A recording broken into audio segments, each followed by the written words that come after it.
More specifically, there are a variety of different approaches that people use to address this causality issue. Kind of arrayed them here on a chart because there's a real trade-off here, I think, between difficulty and effectiveness. The things where we really think, yep, we absolutely are convinced that this is what's driving performance, tend to be quite hard to do. There are a lot of easier things that give us more comfort but can't be definitive. And so the simplest thing, if we're using some sort of regression framework, is this idea of measuring and controlling the emitted variables. If we believe that there's some other factor that's driving our predictor, that's a potential emitted variable, if we can include that in our regressions and control for it, or if we can make sure that the high and the low performers have same levels of that emitted variable, then we can say, no, that's not what's going on. And so that's your first strategy. Kind of a variant of that is trying to hold the person constant. And so sometimes looking at changes in performance of the same individual before and after some kind of intervention, training or something like that, can be a way to avoid a lot of these emitted variables. It's not perfect because, as we saw in the example of kind of people improving in training because it's people who are experiencing a dip who go in, there are also some things even with the same person that change at the same time as our intervention. But this is kind of the first thing that we do. The reason why this doesn't always work is that there are a lot of things that we can't measure with the precision that we would like to. And so a lot of the early work on this was done looking at the question of the value of education. How much money do we get from each extra year of education? And people are always worried about, well, is that driven by the effects of what we're learning? Or is that driven by smarter people getting more education? Obviously, as a PhD, I'm deeply wedded to that second explanation. The question was, can we control for ability? Obviously, you can throw in things like GPA and so on, but we always know GPA grades are not the same thing as being smart. And so a big challenge was always, how do we really feel confident that we have measured ability? Because there's always going to be a lot of things that you haven't measured, and that's going to compromise this approach. The second thing you can do that's on the easier side is, what's evidence that you can use to rule out alternatives? If you think there's another reason why you might be seeing the same pattern, what could you do to address this? So I talked a little earlier about some work that I did where I was trying to understand whether promotion or hiring was more likely to lead to high performance. One of the challenges with that work was I was using performance evaluations. And so I find that people promoted perform more highly.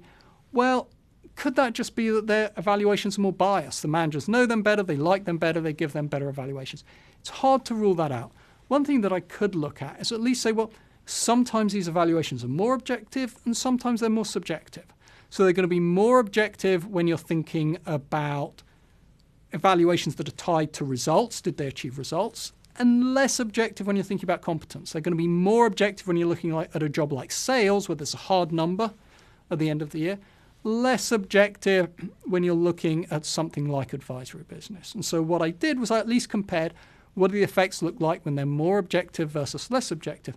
The effects were stronger on measures that were more objective, which gave me some comfort that this wasn't a biased story. And so always thinking about, okay, what other things do those alternative explanations suggest, and can I find evidence for them in the data, is another way to at least get some comfort around causality. Ultimately, to really feel confident here, what you need is something that looks more like an experiment. Okay, in an experiment, what we do is we randomly assign people to a treatment condition, and then we have controls, and we compare the difference between them. One way to do this is look for places where the experiment has already been done with you. So people describe these as natural experiments. What are conditions under which people have been pretty much randomly assigned to the treatment, or at least their assignment to getting treatment has nothing to do with performance. So a famous example of this in a different setting, again, this question people are interested in, how much does education affect earnings? Well, it turned out during the Vietnam War in the US, there was conscription and there was a draft. And how likely you were to be drafted depended on a lottery number that you got. One way to get out of military service was through going to university. And so depending on the draft number people got, they were more versus less likely to actually go to university. And so people are just being randomly assigned a higher versus lower probability of going to university.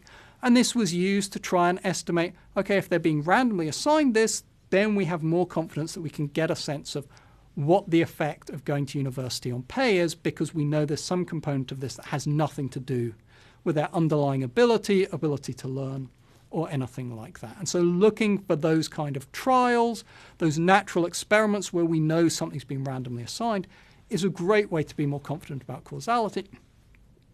The big challenge here, obviously, is you need to be lucky. Not everything is randomly assigned. Chances are your training was not randomly assigned, and if it isn't, you can't use this kind of approach.